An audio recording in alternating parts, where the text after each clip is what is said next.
का माहीत नाही, पण बरेचसे विद्यार्थी डिटर्मिनंटची व्हॅल्यू शोधत असताना डिजिट्समध्ये नजर चुकीने खूप सारी मिस्टेक्स करतात आणि आपले महत्त्वाचे मार्क्स फायनल एक्झामिनेशनमध्ये घालवतात. तर एक सिंपल ट्रिक तुमच्यासाठी घेऊन आलेलो आहे डिटर्मिनंट शोधण्यासाठी. काळजीपूर्वक पहा. तर हा जो गिवन मॅट्रिक्स आहे याची डिटर्मिनंट व्हॅल्यू आपल्याला शोधायची आहे.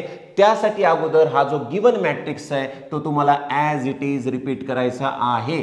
सो गिवन मॅट्रिक्स आपण रिपीट करूया.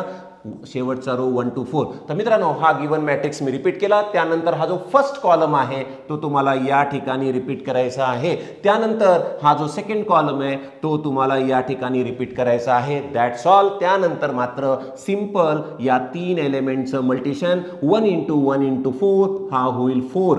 त्यानंतर या 3 एलिमेंटचं मल्टिशन 2 into 2 into 1 म्हणजेच मित्रांनो 4. त्यानंतर या 3 एलिमेंटचं मल्टिशन 3 into -1 into 2 म्हणजे -6. त्यानंतर मित्रांनो क्रॉस रिव्हर्स करण्या अगोदर मायनस साइन कंपल्सरी. आता क्रॉसेस रिव्हर्स करूया.